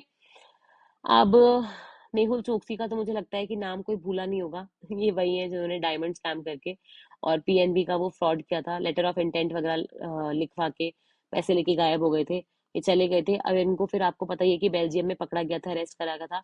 और वहां पे इन्होंने ये अर्जी लगाई थी कि इंडिया इनको वापस नहीं भेजा जाए। ये जो वापस भेजा जाता है उसको एक्स्ट्राडिशन कहते हैं। यहाँ कहीं होगा ये रहा, एक्स्ट्राडिशन कहते हैं उसे, ठीक है। तो अगर आपसे कोई पूछ ले एक्स्ट्राडिशन मतलब क्या होता है, जो लोग हमारे देश से कोई और देश में चले जाते हैं उनको वापस लाने की कार्यवाही को एक्स्ट्राडिशन कहते हैं, ठीक है। तो ये उन्होंने बेल्जियम में अर्जी लगाई थी कि इंडिया में उनके साथ अच्छा व्यवहार नहीं होगा, उनको टॉर्चर वगैरह किया जाएगा। हमने तो कस्टोडियल वायलेंस का कोई लॉ भी साइन नहीं कर रखा है, मैंने आपको कल ही बताई थी ये चीज, है ना। तो उनकी प्ली को रिजेक्ट कर दिया है, तो वो जल्दी ही इंडिया आएंगे और सब हमारा पैसा, टैक्स पेयर का पैसा सरकार उनसे वसूलेगी, ठीक है। तो अच्छी चीज है काफी, मतलब मेहनत लगी है इनको वापस लाने में, तो लाना भी चाहिए, है ना। अब यहाँ पे ना एक ही एशनी ड्रोन की बात करी जा रही है। देखो ये इंपॉर्टेंट नहीं है कि कौन सी इन्फेंट्री बटालियन को क्या ड्रोन मिला, ये इंपॉर्टेंट है कि एशनी नाम का एक ड्रोन है। जैसे आपने कामिकाजे ड्रोन सुने होंगे, है ना, ये नाम कामिकाजे ड्रोन, वैसे ही एशनी नाम के ड्रोन है जो अब उनको दिए जाएंगे। और आपको पता है कि ड्रोन्स का डिफेंस में बहुत इंपॉर्टेंट रोल है, ठीक है। सर्वेलेंस से लेकर आपको दुश्मन टेरिटरी पे नजर रखनी है, फायरिंग वगैरह करनी है, कोई रिमोट लोकेशंस पे जाना है, लॉजिस्टिक्स देने हैं, तो हर चीज में आप देखोगे इनका काफी ज्यादा प्रयोग किया जा सकता है। अब है ना एक, क्योंकि क्रिकेट का सीजन ऑन है, तो आपको पता है कि इंडिया में मैच फिक्सिंग अभी ऐसा देखा जाए तो एक प्रॉपर कोई क्राइम नहीं है, ठीक है, कोई क्रिमिनल ऑफेंस नहीं है। और मैच फिक्सिंग, ठीक है, एक प्रॉपर उसके अगेंस्ट कोई लॉ नहीं है। एक केस भी हुआ है स्टेट ऑफ कर्नाटका वर्सेस ये अबरार काजी का, और वो मैच फिक्सिंग और स्पॉट फिक्सिंग को लेके था, वो जो कर्नाटका प्रीमियर लीग हुआ था उसको लेके, ठीक है। हाई कोर्ट ने बेसिकली जो भी क्रिमिनल प्रोसीडिंग थी वो मना कर दी थी, और फिर एक केस सुप्रीम कोर्ट में गया था। और बीसीसीआई ने भी आप देखोगे सुप्रीम कोर्ट में और हाई कोर्ट में अर्ज किया है कि इसको एक क्राइम डिक्लेयर किया जाए। क्योंकि होता क्या, वो ये बोल रहे हैं कि जब कोई मैच चल रहा है, ठीक है, और लोग उसको देख रहे हैं, तो अगर वो मैच पहले से ही फिक्स्ड है, तो बेसिकली लोगों ने जो टिकट खरीद के वो देखा है मैच, वो उनके साथ चीटिंग हो गई ना, क्योंकि टेक्निकली तो वो आउटकम पहले से डिसाइडेड था। तो वो उनके साथ चीटिंग है, तो इस चक्कर में वो बोल रहे हैं कि भाई इसको एक प्रॉपर क्राइम डिक्लेयर करना चाहिए। आप देखोगे बाकी कंट्रीज में भी क्राइम है, जैसे यूके में प्रॉपर एक गैम्बलिंग एक्ट है जिसके अंदर ये जो होता है ना डिसेप्शन वगैरह, ये क्राइम है। ऑस्ट्रेलिया में भी आप देखोगे एक फेडरल एजेंसी है जिसको स्पोर्ट इंटेग्रिटी ऑस्ट्रेलिया बोलते हैं। वो डिफरेंट स्टेक होल्डर्स के साथ काम करती है और फिर बेटिंग जैसी चीज होती है उसको रोकती है। साउथ अफ्रीका में भी आप देखोगे प्रॉपर करप्ट एक्टिविटीज एक्ट है। तो बाकी कंट्रीज को देखते हुए भी हम मतलब देख सकते हैं कि हमें इस दिशा में आगे कदम बढ़ाने चाहिए या नहीं चाहिए, ठीक है। फिर आते हैं हम अपने इकोनॉमी या बिजनेस सेक्शन पे। इसमें ये बहुत इंपॉर्टेंट चीज है। बेसिकली सरकार की आपको पता है गाइडलाइन है, ठीक है। इन्फॉर्मेशन आईटी एक्ट आया था अपना, और आईटी एक्ट के बाद आप देखोगे बहुत सारे रूल्स आते रहते हैं। तो अभी 2021 में उन्होंने जो अपनी सोशल मीडिया इंटरमीडियरीज होती है जैसे व्हाट्सएप, फेसबुक, इंस्टाग्राम, इनको लेके एक बेसिकली इंटरमीडियरी गाइडलाइंस और डिजिटल मीडिया एथिक्स कोड निकाला था, ठीक है। इसके अंदर उन्होंने ये बोला था कि आपके जो उस पे कोई मतलब एआई जनरेटेड, आपको पता है अभी रश्मिका मंदाना जो थी, उनकी एआई जनरेटेड इमेज आ गई थी, फिर बाद में पता लगा वो एक डीप फेक है। डीप फेक क्या होती है? फेक है लेकिन आप उसको इजीली बता नहीं सकते कि वो फेक है या नहीं है, इतनी ज्यादा अच्छी तरीके से आपने एआई का टूल इस्तेमाल किया होता है उस पे बार बार, कि वो उसको आइडेंटिफाई कर पाना कि वो सच है या फेक है वो डिफिकल्ट होता है। तो इन अब ये बेसिकली सरकार ये सोच रही है कि इस एक्ट और रूल्स में चेंजेस किए जाएं, ताकि अगर आप कोई भी कंटेंट एआई जनरेट करते हो तो उसके ऊपर लिखोगे कि आप ये एआई जनरेटेड कंटेंट है, ताकि डीप फेक की जो प्रॉब्लम आ रही है उसको हम सॉल्व कर सकें। ठीक है, उसको मतलब प्रॉपर आप नेमिंग करोगे, उसकी प्रॉपर लेबलिंग करोगे। ठीक है, तो एटलीस्ट वो बोल रहे हैं कि अगर आप एक विजुअल दिखा रहे हो, कोई वीडियो दिखा रहे हो, तो 10% हिस्से में बार बार आना चाहिए कि भाई एआई जनरेटेड कंटेंट है। अगर आप कोई बेसिकली ऑडियो कंटेंट है तो उसमें शुरू का जो 10% टाइम है वो बेसिकली आपको बताने में देना होगा कि एआई जनरेटेड कंटेंट है। इससे लोगों में अवेयरनेस बढ़ेगी, डीप फेक की प्रॉब्लम्स कम हो जाएगी, रेपुटेशन मैनिपुलेशन जो होता है वो सब कम हो जाएगा। जो फ्रॉड किए जाते हैं फाइनेंशियल डीप फेक के नाम पे, ठीक है, आपके भाई की इमेज बना के वीडियो बना के आपको भेज के फिर आपसे पैसे लिए जाते हैं, वो भी कम हो जाएंगे। ठीक है, होता क्या है, और आपको पता है कि सरकार कैसे मनवाती है अपनी चीजें। अगर आप नहीं मानोगे तो आपके ऑब्वियसली लाइसेंस कैंसिल कर देंगे वाला चीज नहीं है। सोशल मीडिया कंपनीज को एक सेफ हार्बर रूल्स मिलते हैं। सेफ हार्बर का मतलब क्या होता है, भाई आप गए ट्विटर पे, आपने कुछ भी पोस्ट किया उल्टा सीधा, तो ट्विटर के मालिक की रिस्पॉन्सिबिलिटी नहीं है आप क्या पोस्ट कर रहे हो, उसको बोलते हैं थर्ड पार्टी जो पोस्ट कर रही है वो चाहे कुछ भी पोस्ट करे, ट्विटर को सेफ्टी मिला हुआ है, सेफ्टी नेट मिला हुआ है। उसी चीज को हम लोग सेफ हार्बर रूल्स कहते हैं। तो इस एक्ट के अंदर जब आप रजिस्टर करते हो तो आपको सेफ हार्बर रूल्स मिलते हैं। तो अगर आप ऑब्वियसली फॉलो नहीं करोगे तो फिर आपको ये सेफ हार्बर जैसी चीजें नहीं दी जाएंगी। ठीक है, इसके साथ ही अपना एक नेक्स्ट आर्टिकल है, वो है कि आपको पता है कि बहुत बार क्या होता है, सोशल मीडिया पे आप कुछ पोस्ट करते हो, जैसे आपने तो नहीं किया होगा, पर बहुत सारे लोग होते हैं, सेलिब्रिटीज होते हैं, वो बोलते हैं कि भाई उनका कंटेंट जो है वो ब्लॉक कर दिया जाता है। अब ब्लॉकिंग को लेके ना प्रॉपर हमारे यहाँ पे गाइडलाइंस नहीं थी। सरकार के जो रूल्स आए थे उसमें उन्होंने ये बोला था कि कोई भी अप्रोप्रिएट गवर्नमेंट या उसकी एजेंसी जो है वो सोशल मीडिया कंपनीज को ये भेज सकती है कि भाई आप ये पर्टिकुलर साइट या ये पर्टिकुलर कमेंट को ब्लॉक कर दो। ठीक है, और उनको करना भी पड़ता था, मैंने आपको बताया, नहीं तो वो सेफ हार्बर जो उनका प्रोटेक्शन मिलता है उनको वो खो देती थी। अब सरकार बोल रही है कि भाई कोई भी उठा के उनको मैसेज नहीं कर सकता। एक प्रॉपर डीआईजी लेवल या अबव के आदमी पुलिस में या फिर joint secretary level and above वो ही मैसेज करेंगे, आईटी एक्ट के अंदर वो चेंजेस करेंगे पर्टिकुलर एक्ट में, ताकि मतलब ये जो ब्लॉकिंग और बैनिंग का प्रॉब्लम आ रहा है ये सॉल्व हो सके। आपको पता है इलॉन मस्क ने भी ये इशू रेज किया था अभी, है ना, उन्होंने कहा था कि सरकार जो है बेसिकली एक पैरेलल रिजीम बना रही है, सब चीज ब्लॉक कर देती है, लोगों को कोई फ्रीडम नहीं है। तो इस चीज से भी आप देखोगे काफी प्रभाव पड़ा था, फिर सरकार ने अभी एक्शन ले ही लिया है। ठीक है, फिर हम आते हैं एक नेक्स्ट आर्टिकल के ऊपर। ये बेसिकली यहाँ पे आप देख सकते हो, काफी छोटा सा आर्टिकल है ये, पर पता नहीं उसको साइड में क्यों घुसा दिया है। वर्ल्ड इकोनॉमिक फोरम ने बेसिकली सरकार जो होती है अपनी गवर्नमेंट ऑफ इंडिया के साथ मिलके एक एआई प्लेबुक लॉन्च करी है, एग्रीकल्चर सेक्टर में भी और जो अपने माइक्रो स्मॉल मीडियम एंटरप्राइजेस होते हैं उनके लिए भी। एक ताकि एआई को हम कैसे एग्रीकल्चर सेक्टर में माइक्रो इंडस्ट्रीज वगैरह में अडॉप्ट कर पाए, उसके लिए इकोसिस्टम डेवलप करने के लिए। ठीक है, फिर आप देखोगे जैसे इस बार एआई कोश पे एक क्वेश्चन पूछ लिया था। अब एआई कोश में अगर आपको पता ही नहीं है तो आप उसमें 7 पॉइंट्स कैसे लिखोगे, नहीं लिख सकते, बहुत डिफिकल्ट है। और वो चीज क्या है, प्रॉपरली प्रॉपरली कोई भी, मैं मुझे लगता नहीं है कि कोई भी क्लासेस ने प्रॉपरली उसको कवर किया था। ये बेसिकली न्यूज पेपर अगर कोई डेली पढ़ रहा था, है ना, तो वो तो बढ़िया लिख के आए होंगे। ठीक है, फिर अपना नेक्स्ट क्वेश्चन, नेक्स्ट जो आर्टिकल है वो है ओपन एआई। देखो आपने सुना होगा कि भाई गूगल, जैसे यहाँ पे अगर आप देखोगे गूगल हो गया, है ना, माइक्रोसॉफ्ट हो गया, जैसे सिरी वगैरह हो गए, है ना, तो आपको पता है कि चैट जीपीटी हो गया, करेक्ट है ना, परप्लेक्सिटी एआई हो गया। आप वो एयरटेल का रिचार्ज करते हो अगर 3 महीने वाला तो आपको परप्लेक्सिटी मिलता है, उसकी प्रो मेंबरशिप मिल जाती है, वो भी चैट जीपीटी जैसा ही है।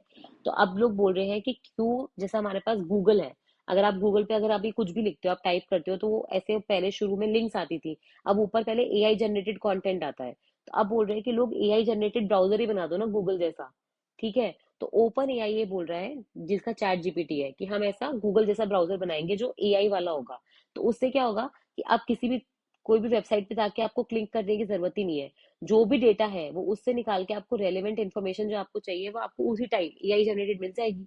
तो आपको कहीं क्लिक करने की जरूरत ही नहीं पड़ेगी, आपको सर्च करने की जरूरत ही नहीं पड़ेगी। तो फिर यहाँ से एडवर्टीजमेंट इंडस्ट्री कैसे चलेगी। तो नए नए इश्यूज आ रहे हैं एआई के साथ, है ना। तो ये एक चीज है जो आपको पता होनी चाहिए। फिर आप देखोगे कि पीयूष गोयल साहब है, आपको पता है minister of commerce and industry है। ठीक है, क्रिटिकल मिनरल्स को लेके और फर्टिलाइजर को लेके आपको बताइए कि चाइना जब चाहे हमें ब्लैकमेल कर लेता है ना। तो ये बोल रहे हैं कि हमें ग्लोबल सप्लाई चेन जो है उसका डिस्ट्रप्शन रोकना होगा, उसको एक कंपनी पे डिपेंडेंट, एक कंट्री पे डिपेंडेंट नहीं बनाना है, कोई भी एक देश पे डिपेंडेंट नहीं बनाना है, और हमें उसका रेजिलियंस डेवलप करना है, ताकि एक देश इस पूरी चीज को कंट्रोल ना कर पाए। और एक देश से उनका मतलब चाइना है, ठीक है। फिर आता है ये वाला चीज, आपको पता होगा जिसने भी अभी म्यूचुअल फंड में पैसे डाले थे सबके पैसे डाउन चले गए थे, नेगेटिव में गया था म्यूचुअल फंड मार्केट। क्योंकि जितने भी बड़े बड़े प्लेयर्स थे म्यूचुअल फंड में, उन्होंने सबने अपना पैसा बाहर निकाला था, लिक्विडेट कर दिया था बेसिकली अपना पैसा, और वो बाहर लेके चले गए थे। तो डेट म्यूचुअल फंड जो है वहां पे आप देख सकते हो आउटफ्लो हुआ है। आउटफ्लो मतलब होता है कि बाहर चले गए देश से 1 लाख करोड़ का। और एनीवेज आप देखोगे ये काफी वॉलेटाइल रहते ही है, पर अभी ज्यादा वॉलेटिलिटी देखने को मिली थी, ठीक है। ये कुछ नहीं है, आपको पता ही होगा कि ट्रम्प और पहले पुतिन साहब में बातचीत हुई थी, फिर वो पीस डील की बात कर रहे थे, फिर ट्रम्प साहब ने उस पर कुछ रिस्पॉन्स नहीं दिया, तो अब पुतिन साहब ने उनके अगेंस्ट, पुतिन कौन है व्लादिमीर पुतिन साहब जो रशिया के प्रेसिडेंट है, तो उन्होंने बेसिकली रिस्पॉन्स में एक न्यूक्लियर ड्रिल करवाया है, जिसमें वो चेक कर रहे हैं कि हमारे वेपन्स जो है न्यूक्लियर वाले वो ढंग से चल रहे हैं नहीं चल रहे हैं, ठीक है। छोड़े नहीं है किसी पे भी, पर वो देख रहे हैं कि वो चल रहे हैं या नहीं चल रहे हैं। अब इसी के साथ एक न्यूज आई है कॉफी लवर्स के लिए। देखो, हमें क्या लगता है कि हम जितना कॉफी उगाएंगे, ब्राजील में जंगल है, आपको पता है ब्राजील में अमेजोन के जंगल है, ठीक है। अभी जो ब्राजील के अमेजोन के जंगल है ना, ये बेसिकली आप मान के चलो कि दुनिया के लंग्स कहलाते हैं, ठीक है, क्योंकि इनसे इतना ऑक्सीजन निकलता है, लगभग 25% दुनिया का ऑक्सीजन यहाँ से अकेले निकाला जा रहा है। अब इन फॉरेस्ट को आप क्लियर कर रहे हो क्योंकि यहाँ पे कॉफी या कोको प्लांटेशन होता है। अब ये बोल रहे हैं क्योंकि आपने फॉरेस्ट क्लियर करे, कॉफी प्लांटेशन किया, तो आपको तो लग रहा है कि भाई कॉफी की सप्लाई बढ़नी चाहिए मार्केट में। लेकिन क्योंकि आपने पेड़ काट दिए तो यहाँ बारिश नहीं होगी, बारिश नहीं होगी तो कॉफी की फसल अच्छी नहीं होगी, ईल्ड अच्छी नहीं होगी, उसका प्रोडक्शन अच्छा नहीं होगा, तो उल्टा कॉफी की सप्लाई में फर्क पड़ जाता है। तो वो ये बोल रहे हैं कि कॉफी इसलिए महंगी होती जा रही है। आपको लग रहा है आप जंगल काट के काफी कुछ कर रहे हो, लेकिन जंगल काटने की वजह से उल्टा दूसरे नुकसान हो रहे हैं, जिस वजह से कॉफी का प्रोडक्शन कम हो रहा है, ठीक है, और उसके प्राइसेस बढ़ते जा रहे हैं। ओके। आपको पता है कि इंटरनेशनल मार्केट में ब्राजील एक इंपॉर्टेंट प्लेयर है कॉफी प्रोडक्शन का। ओके। इंडिया में भी 2 तरीके की कॉफी होती है, रोबस्टा और अराबिका, ठीक है। तो आज का न्यूज़पेपर एनालिसिस अपन यही खत्म करेंगे, और फिर से मिलेंगे। जुड़े रहिए, कोशिश कर रहे हैं कि आपके लिए इंटरव्यू को हम थोड़ा सा इजी बना सके, ठीक है। फ्री ऑफ कॉस्ट इनिशिएटिव है, पसंद आए तो कमेंट सेक्शन में जरूर लिखना। और आपको कोई पर्टिकुलर न्यूज आइटम है जो आपको लगता है कि हमें स्टार्ट से एंड तक 15 मिनट के अंदर उसका पूरा